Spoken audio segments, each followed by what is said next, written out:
नमस्कार साथियों, स्वागत है अपने YouTube channel study help Hindi में।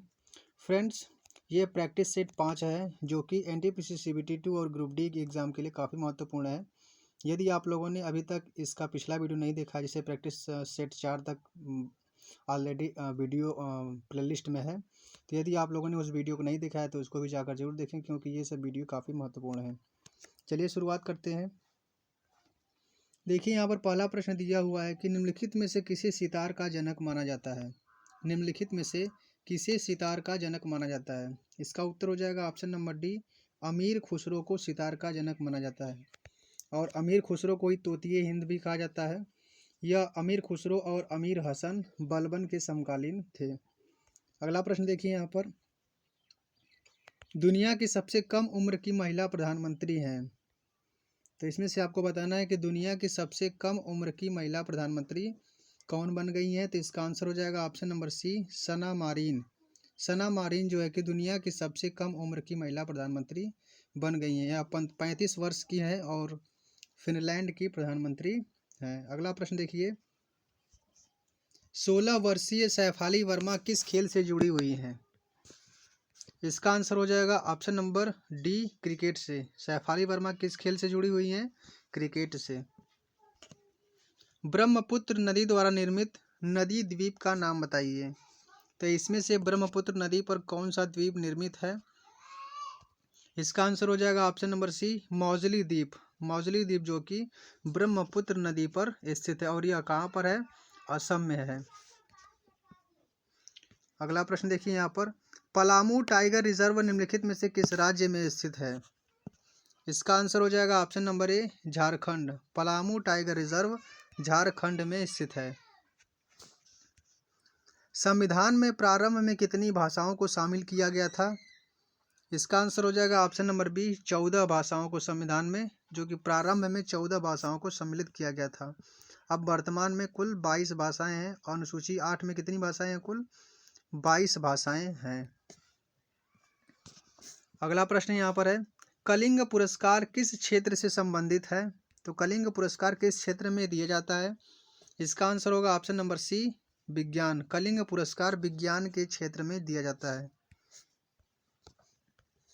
नेक्स्ट प्रश्न है, डैश दुनिया के सबसे ऊंचे गुरुत्वाकर्षण बांधों में से एक है। तो इसमें से आपका बताना है कि कौन सा बांध है जो कि दुनिया के सबसे ऊंचे गुरुत्वाकर्षण बांधों में से एक है।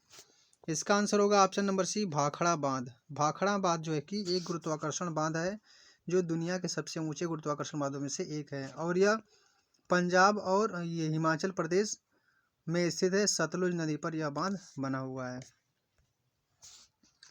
अगला प्रश्न देखिए यहाँ पर, अमृतसर की संधि भारत में किस गवर्नर जनरल के कार्यकाल के तहत पेश की गई थी। इसका आंसर हो जाएगा ऑप्शन नंबर डी, मिंटो के कार्यकाल में अमृतसर की संधि पेश की गई थी। और यह किसके किसके बीच हुई थी? तो यह महाराजा रणजीत सिंह और लॉर्ड मिंटो के बीच हुई थी यह संधि, और सन 1809 में अमृतसर की संधि की गई थी। अगला प्रश्न यहाँ पर, न्यूनतम मजदूरी अधिनियम किस वर्ष लागू किया गया था। इसका आंसर होगा ऑप्शन नंबर ए, 1948 में न्यूनतम मजदूरी अधिनियम लागू किया गया था। इसको इसलिए लागू किया गया था जिससे कि जो कंपनियां हैं, जो श्रमिक है, श्रमिक को न्यूनतम मजदूरी मिले, उससे कम मजदूरी उनको न मिले, एक लिमिट तक उनको मिले, जिससे उनका दैनिक जीवन यापन हो सके आसानी से। इसलिए इस अधिनियम को लाया गया था। अगला प्रश्न देखिए यहाँ पर, पृथ्वी दिवस 2021 डैश को मनाया गया है। तो पृथ्वी दिवस कब मनाया गया है? इसका आंसर होगा ऑप्शन नंबर सी, 22 अप्रैल को पृथ्वी दिवस मनाया गया है। मैननेरहाइम रेखा रूस और किसके बीच की सीमा रेखा है? इसका आंसर होगा option number C, Finland. Mannerheim रेखा रूस और फिनलैंड के बीच की सीमा रेखा है। तिब्बत में ब्रह्मपुत्र नदी का क्या नाम है? इसका आंसर होगा option number B, Tsangpo. Yarlung Tsangpo जो है कि तिब्बत में ब्रह्मपुत्र नदी का नाम है। और ब्रह्मपुत्र नदी मानसरोवर झील से निकलती है और ये तिब्बत से होते हुए अरुणाचल प्रदेश, असम में होते हुए बांग्लादेश में चली जाती है, बंगाली खाड़ी में। और बांग्लादेश में ब्रह्मपुत्र नदी का नाम जमुना हो जाता है। अगला प्रश्न है यहाँ पर, निम्नलिखित में से कौन आनंद वन की स्थापना के लिए जाने जाते थे? तो आनंद वन की स्थापना के लिए किसे जाना जाता था? इसका आंसर होगा ऑप्शन नंबर सी, बाबा आमटे। बाबा आमटे को आनंद वन की स्थापना के लिए जाना जाता था। इसकी स्थापना 1948 में सामाजिक कार्यकर्ता बाबा आमटे के द्वारा की गई थी। और यह कहाँ पर है? महाराष्ट्र राज्य के चंद्रपुर जिले में वरोरा एक स्थान है, वहीं पर आनंद वन है। इसकी स्थापना क्यों की गई थी? क्योंकि आनंद वन में कुष्ठ रोगियों के लिए यह पुनर्वास केंद्र है। कुष्ठ रोगियों के लिए इसकी स्थापना की गई थी। पहले कंप्यूटर माउस का आविष्कार किसके द्वारा किया गया था? पहले कंप्यूटर माउस का आविष्कार किसके द्वारा किया गया था? इसका आंसर होगा option number A, Douglas Engelbart के द्वारा पहले कंप्यूटर माउस का आविष्कार किया गया था। यहाँ पर देखिए टिम वर्सन्स ली दिया है, तो टिम वर्सन्स ली WWW के फाउंडर हैं। WWW world wide web. अगला प्रश्न यहाँ पर देखिए, भारत द्वारा विकसित पहले वाणिज्यिक नागरिक विमान का नाम बताइए। तो पहला कमर्शियल सिविलियन एयरक्राफ्ट कौन था जो कि भारत के द्वारा विकसित किया गया था? तो वह सरस था। क्या था? सरस। नेक्स्ट प्रश्न है, डैश दिल्ली और कोलकाता को मथुरा और वाराणसी के माध्यम से जोड़ता है? तो इनमें से कौन सा हाईवे दिल्ली और कोलकाता को मथुरा और वाराणसी के माध्यम से जोड़ता है? तो यह हो जाएगा NH2 नेशनल हाईवे सेकेंड, जो कि दिल्ली से होते हुए मथुरा, वाराणसी और कोलकाता तक जाता है। गीता रहस्य पुस्तक किसके द्वारा लिखी गई है? तो यहाँ पर गीता रहस्य पुस्तक किसके द्वारा लिखी गई है? इसका आंसर हो जाएगा ऑप्शन नंबर बी, बाल गंगाधर तिलक के द्वारा गीता रहस्य पुस्तक लिखी गई है। तालीकोटा की लड़ाई किस वर्ष लड़ी गई थी? तालीकोटा की लड़ाई किस वर्ष लड़ी गई थी? इसका आंसर हो जाएगा ऑप्शन नंबर डी, 1565 ईस्वी में तालीकोटा की लड़ाई हुई थी। और यह दक्कन के सल्तनत और विजयनगर साम्राज्य के बीच यह लड़ाई लड़ी गई थी। तालीकोटा की लड़ाई 1565 ईस्वी में। अंटार्कटिका पहुंचने वाले पहले भारतीय का नाम बताइए। तो पहले भारतीय कौन थे जो कि अंटार्कटिका में पहुंचे थे? इसका आंसर होगा option number D, lieutenant Ramcharan. Lieutenant Ramcharan जो कि 1982 में अंटार्कटिका पहुंचने वाले पहले भारतीय बन गए। नेक्स्ट प्रश्न है यहाँ पर, भारत में पहले एशियाई खेल डैश में आयोजित किए थे?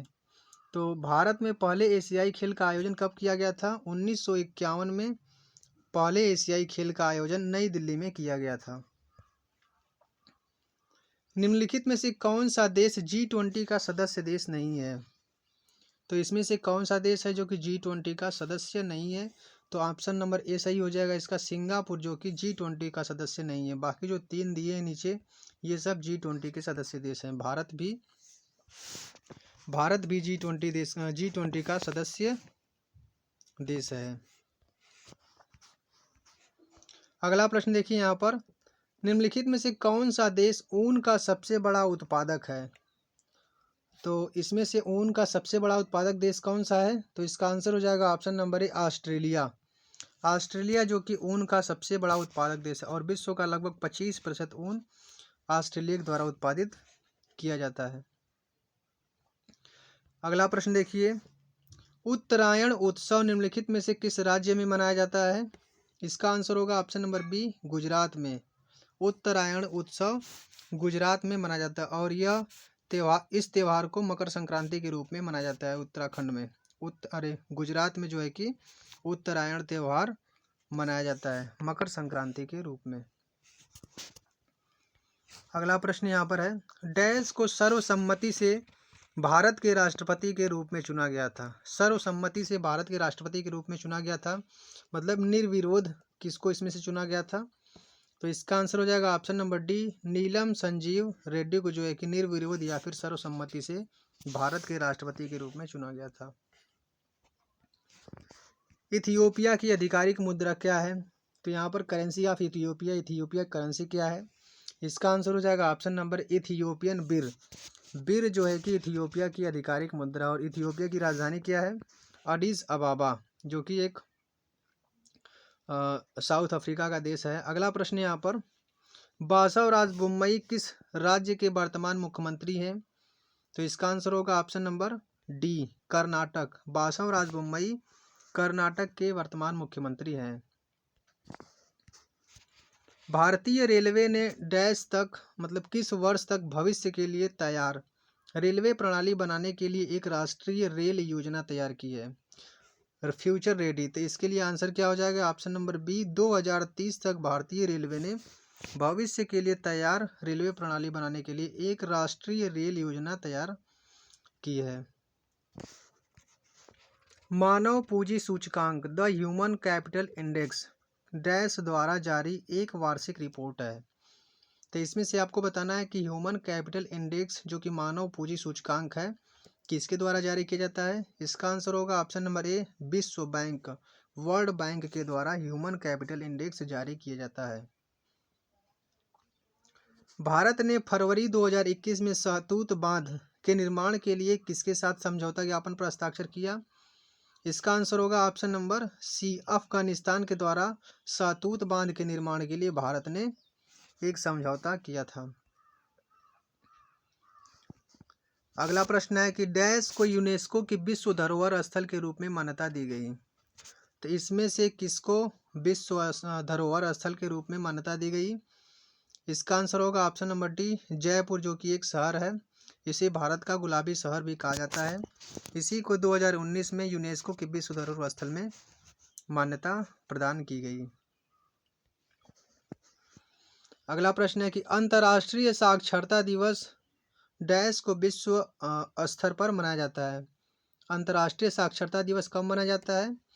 तो 8 सितंबर को। इसका आंसर क्या हो जाएगा? ऑप्शन नंबर बी, 8 सितंबर को अंतर्राष्ट्रीय साक्षरता दिवस, इंटरनेशनल लिटरेसी डे मनाया जाता है। भारत में पहली बार रेलवे की शुरुआत कब हुई थी? भारत में पहली बार रेलवे की शुरुआत 1853 में, 16 अप्रैल 1853 ईस्वी में किसके द्वारा की गई थी? तो लॉर्ड डलहौजी के द्वारा भारत में पहली बार रेलवे की शुरुआत की गई थी। अगला प्रश्न यहाँ पर कि डैश को छत्तीसगढ़ वीरानी पुरस्कार 2021 से सम्मानित किया गया है? वीरानी पुरस्कार से किसे सम्मानित किया गया है 2021 में? इसका आंसर होगा ऑप्शन नंबर ए, दुती चंद को, जो कि अंबेडकर जयंती 14 अप्रैल 2021 को छत्तीसगढ़ वीरानी पुरस्कार से दुती चंद को सम्मानित किया गया है। बाइडेन के प्रशासन में अमेरिकी सर्जन जनरल के रूप में किसे नियुक्त किया गया है? इसका आंसर होगा ऑप्शन नंबर सी, विवेक मूर्ति को। बाइडेन, जो बाइडेन, जो कि अमेरिका के वर्तमान राष्ट्रपति हैं, 46वें राष्ट्रपति, तो इनके प्रशासन में अमेरिकी सर्जन जनरल के रूप में विवेक मूर्ति को नियुक्त किया गया है। समर अभियान किस राज्य सरकार द्वारा शुरू किया गया है?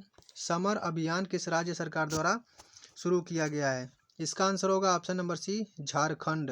समर अभियान जो कि झारखंड राज्य के द्वारा शुरू किया गया, और इस अभियान को इसलिए शुरू किया गया क्योंकि जो झारखंड में कुपोषण से पीड़ित लोग हैं उनको सही करने के लिए, मतलब कुपोषण से निपटने के लिए इस अभियान को शुरुआत किया गया है। नेक्स्ट प्रश्न यहाँ पर देखिए, उस देश का नाम बताइए जिसने वर्ल्ड हैप्पीनेस रिपोर्ट 2021 में शीर्ष स्थान प्राप्त किया है। तो वर्ल्ड हैप्पीनेस रिपोर्ट 2021 में किस देश ने शीर्ष स्थान प्राप्त किया है? इसका आंसर होगा ऑप्शन नंबर सी, फिनलैंड, जो कि प्रथम स्थान पर रहा है। और इस रिपोर्ट में भारत की रैंक 139 है। भारत की रैंक कितनी है? 139। साबुन में बिथियोनल क्यों मनाया जाता है? क्यों मिलाया जाता है? साबुन में बिथियोनल क्यों मिलाया जाता है? तो इसका सही उत्तर हो जाएगा ऑप्शन नंबर बी, बैक्टीरिया द्वारा उत्पादित गंध को कम करने के लिए साबुन में बिथियोनल मिलाया जाता है। नेक्स्ट प्रश्न है यहाँ पर, एक्वारिजिया की संरचना है, इसमें से एक्वारिजिया की संरचना कौन सी है? तो जब 1:3 में सांद्र नाइट्रिक अम्ल और HCl को मिलाया जाता है तो इसी को ही एक्वारिजिया कहते हैं। निम्नलिखित में से कौन सा एसिड ऑयल ऑफ विट्रियल के रूप में जाना जाता है? तो इसमें से किस एसिड को ऑयल ऑफ विट्रियल के रूप में जाना जाता है? इसका आंसर होगा option number C, sulphuric acid. Sulphuric acid H2SO4 को ऑयल ऑफ विट्रियल के रूप में जाना जाता है। निम्नलिखित में से कौन संवेग की इकाई है? तो संवेग का मात्रक कौन सा है इसमें? संवेग बराबर क्या होता है? संवेग को P से प्रदर्शित करते हैं, तो P बराबर mv। m यहाँ पर द्रव्यमान है और v वेग है।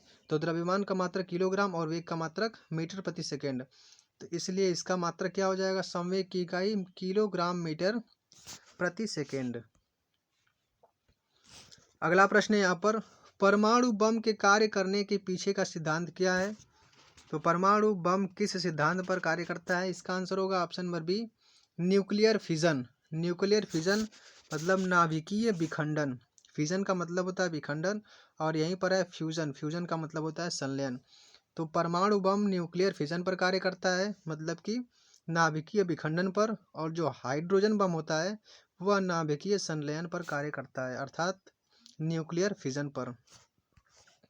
इसका आंसर क्या हो जाएगा? Nuclear fission. न्यूक्लियर फिजन मतलब कि नाभिकीय विखंडन। अगला प्रश्न है यहाँ पर, निम्नलिखित में से कौन संक्रामक रोगों से शरीर के लिए रक्षा करता है?